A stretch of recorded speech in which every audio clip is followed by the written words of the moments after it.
Então, para a gente entender a violência no futebol, é preciso colocar o contexto do país nessa discussão. A gente vive num país em que mais de 100 pessoas são assassinadas por dia. Um país extremamente violento, que tem quase 1 milhão de pessoas encarceradas.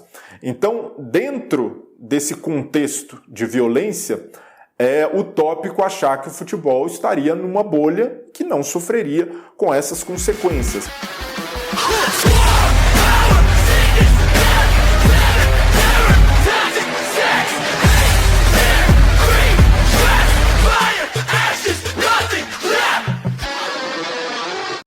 Marcela, cuidado. Os torcedores organizados acabaram de quebrar aqui um monte de vidro do ônibus. Eu falei, do ônibus? De que ônibus? Do ônibus do Palmeiras. Eu falei, do ônibus do Palmeiras? Eu achei que era do ônibus adversário, ou de um ônibus que estava passando, que já era um absurdo. E no caminho do metrô, os cânticos eram cânticos muito violentos. Eram cânticos que, por exemplo, mencionavam mortes que haviam acontecido em brigas de torcida anos antes e tal. Diziam que iam matar porco. A cena que vem na minha cabeça, isso até repercutiu internacionalmente, de um torcedor do Atlético que foi pisoteado por uns 14 ou 15 do Vasco da Gama. Eu fiz um jogo Inter e Banfield em 2010, na Libertadores, lá na Argentina. Os jogadores do Inter estavam aquecendo na beira do campo na minha frente e os torcedores, tinha uns 3, 4 caras imitando um macaco do meu lado. Um dos ambientes de reprodução da violência é o seio familiar. A segunda veia de reprodução da violência é a escola. Inspetores, professores, a burocracia escolar, ela vai tratar determinados alunos com violência. Em terceiro lugar, o Estado, sobretudo a parte da Polícia Militar. Então, a Polícia Militar ela tem um tratamento desproporcional da violência com relação a determinados grupos, regiões da cidade, a gente sabe disso, eles mesmos admitem isso.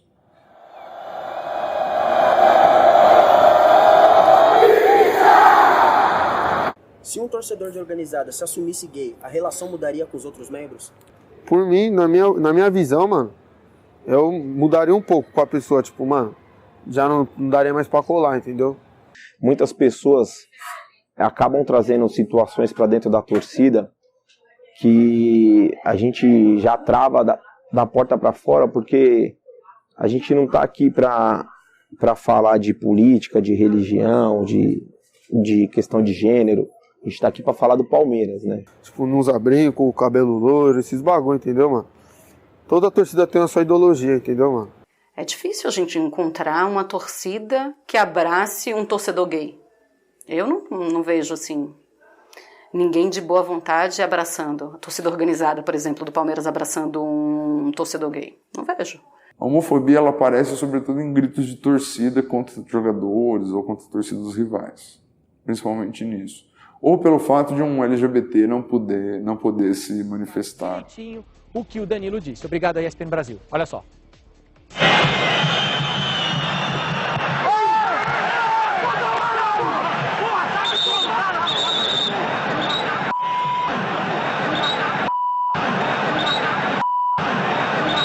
A gente costuma dizer que no Brasil o racismo é velado. A gente, de fato, em algumas circunstâncias, a gente não consegue perceber o racismo, ou pelo menos finge não perceber.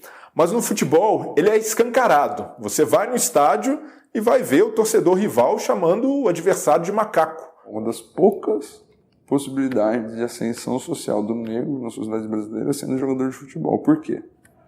Porque não é uma função ligada aos atributos da racionalidade, da cabeça, da razão, da gerência, da administração, do capital. O futebol lida mal ainda com essa questão do racismo. Acho que um meio bem racista estruturalmente. Os presidentes de clubes são quase todos brancos. Os treinadores, como a gente pôde ver agora, essa manifestação recente do Roger Machado, são treinadores quase, em sua maioria, são brancos. E você tem um número de jogadores negros bem elevado, né? Então mostra que os negros não ascendem nem num lugar onde eles são referência. Rapidamente, sobre o movimento, deixa ela trabalhar muito, me orgulha fazer parte desse movimento e realmente agora, no intervalo do jogo, um torcedor começou com xingamentos e ofensas, a Brigada Militar e a equipe do São José rapidamente resolveu e retirou o torcedor aqui do estádio, que é, querendo ou não, um apoio a tudo isso que vem acontecendo, inclusive o São José. Como profissional é muito difícil, porque muitas vezes você não é levado a sério. E como espectadora, tem muito essa questão do assédio e também a ideia de mulher não sabe nada sobre futebol. Ainda é muito machista, em tudo, em todos os aspectos. Ainda é um ambiente machista para torcedor e para torcedora, ainda é um ambiente machista no jogo, quando a gente vê as mulheres jogando muito menos do que os homens, ganhando muito menos que os homens, e aí a gente pode entrar nessa discussão que é muito longa, e ainda é muito machista também na parte da imprensa. Quando eu fiz o meu documentário, eu entrei com a polícia, eu estava ao lado dos policiais, e a torcida me xingava, me falava um monte de coisa, era assédio para todo lado, mesmo junto dos policiais. Eles até tentaram me defender, mas não tem o que você fazer nessa situação, a não ser falar, cara, você não pode falar isso. A gente viu no Irã uma torcedora ter de atear fogo no próprio corpo para reivindicar o direito de frequentar o estádio. Então acredito que para ter a igualdade ainda vai levar muito tempo e vai ser necessário que as mulheres passem a ocupar esses postos de comando no futebol.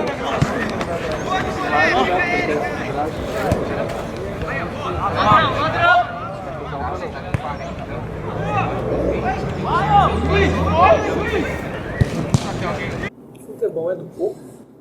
Futebol já foi do povo. Poucas coisas hoje em dia são do povo.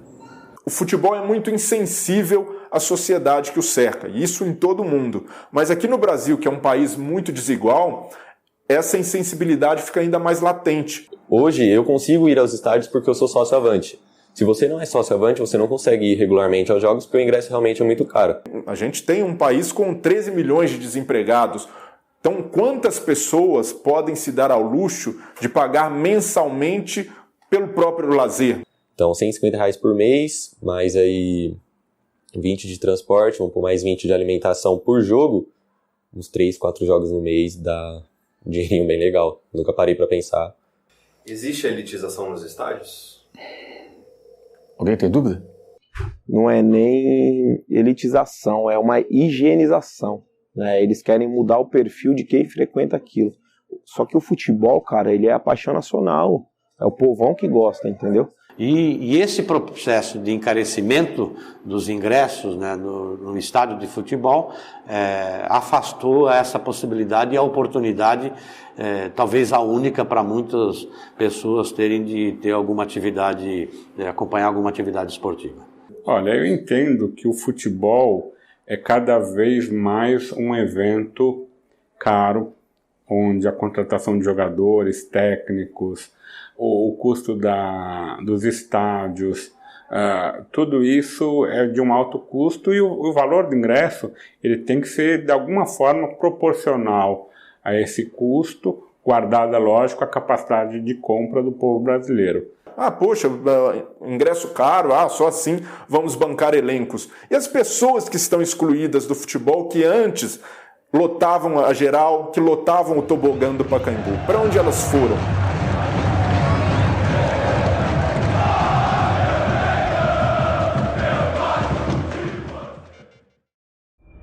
Ela foi sufocada com uma sacola de plástico azul introduzida na boca. Segundo a polícia, Bianca também teria sido estuprada. Não havia sinais de arrombamento. A mídia ela é violenta. Para começo de conversa, a indústria cultural ela é violenta. A sociedade do espetáculo ela é violenta. Ela é fundada na violência. Ela comercializa, plastifica, pasteuriza, encaixota, te entrega numa prateleira do supermercado a violência. Pois esse é o principal ponto, assim, é o dar tranquilidade para que o espetáculo saia sempre com a paz ou com a paz possível naquele lugar, em nenhum momento instigar a raiva, o ódio dos torcedores, mas principalmente fazer com que as pessoas que estejam ali, elas entendam que quem for passar do ponto, ou quem entrar numa briga, ou quem xingar, ou quem inflamar ainda mais aquele ambiente tenso, vai ser punido. Eu enxergo que a mídia hoje, infelizmente, ela não tem tanta credibilidade, porque é uma mídia parcial e que divulga algo de acordo com o seu interesse. A mídia não resolve o problema, nós não somos agentes desse negócio. Quem tem que resolver o problema disso aí são os personagens, os envolvidos diretamente, que são os jogadores, são os técnicos, são os dirigentes, as autoridades, que tem que dar segurança ao cidadão e ao trabalhador, e eles são todos trabalhadores. Nosso papel é esse. Nós também somos vítimas disso. A mídia mostra o que interessa a eles, que é 3 gato pingado briga, eles querem mostrar isso, quer falar que a torcida inteira só tem vagabundo. É isso que a mídia mostra, fala da gente. A mídia não gosta da torcida organizada. Para eles, podia acabar.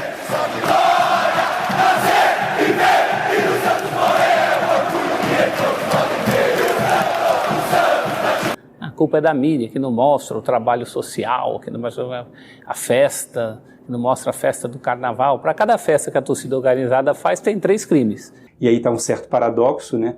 Você tem que excluir a violência, mas você precisa preservar a ideia de que tem uma atmosfera festiva dentro do estádio, que hoje ainda é produzida preferencialmente pelas torcidas organizadas, né? Então isso é um certo dilema. Os torcedores normais também sabem fazer festa.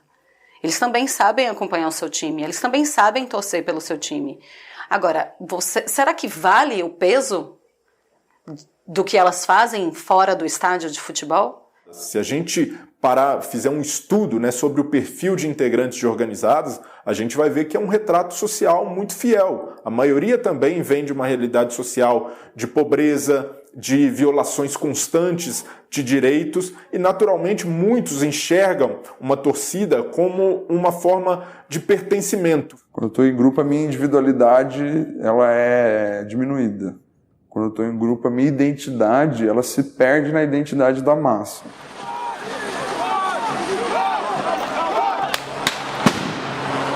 Tá mais do que provado que torcida única no estádio não resolve nenhum tipo de violência, até porque a gente sabe que, independente de ter torcida no estádio ou não, os torcedores que vão para brigar, eles fazem isso, na maioria das vezes, longe do estádio. Qual é a graça do futebol sem a torcida, né?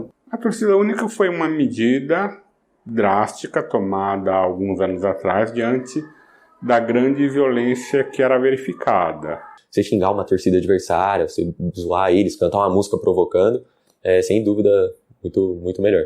O que você acha da torcida única? Nossa, torcida única é aquela coisa assim, sabe? É quando a nossa política de segurança não consegue ir para canto nenhum, porque é incompetente, e aí fala assim, tem uma solução. Só é ruim quando um jogador faz um gol e não tem ninguém para comemorar, é péssimo quando um time é campeão e o estádio está vazio porque só tem torcida visitante. Então, de uma forma geral, eu acho que o futebol perde muito mais do que ganha com a torcida única. A torcida única é um mal. E eu acho que, no momento, um mal necessário. Se você salvar uma vida, isso está acima do futebol. Que acaba com o futebol. Olha, sinto muito, mas o futebol não está acima da vida das pessoas. É inadmissível que o cara esteja brigando no final de semana e que no outro ele também esteja. E que ele não seja punido por isso. Mas, por exemplo, se você tem um episódio de violência na arquibancada e o clube consegue identificar aquele torcedor e consegue, por exemplo, banir esse torcedor de frequentar o seu estádio, isso pode ser uma maneira de minimizar e evitar que esse tipo de episódio se repita. A punição criminal é sempre individual. É apurado o que cada integrante fez e é responsabilizado na medida da sua culpabilidade. Mas, se uma determinada torcida, elementos da torcida, reiteram atos de violência, pode haver uma suspensão dos trabalhos da torcida. Então, ao invés de matar o problema na raiz, através de pesquisa, de inteligência, acaba acabando com a festa do que resolver o problema da violência. Então, a violência do futebol não vai acabar dessa forma. Não vai acabar com nenhuma medida que a polícia tomar.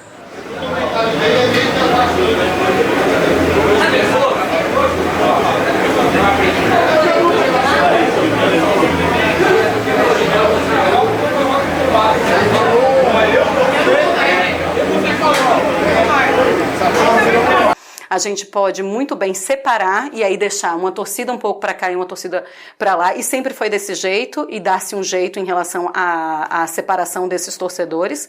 Educação no nosso país, que precisa ser algo de base. O que não dá é para a gente começar agora a separar torcedores e colocar apenas uma torcida única, achando que a gente está tendo solução para isso. Não é a solução.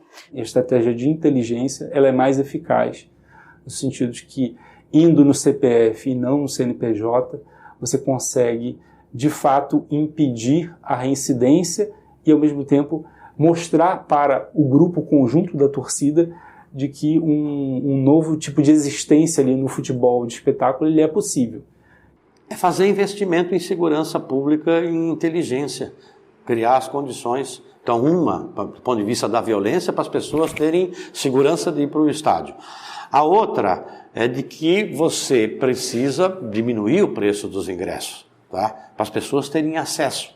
Essa elitização do futebol é muito nociva pro espírito de verdade do futebol, porque o torcedor que se sente violentado, ele vai manifestar essa insatisfação de alguma forma e geralmente acaba descambando para violência, né? Manifestação da pessoa excluída, que não se vê mais presente nesse espetáculo. Tem uma previsão de se um dia ainda haverá clássicos aqui em São Paulo com 2 torcidas dentro do mesmo estádio? Por hora. Tem um projeto assim? Por hora não. Por hora não.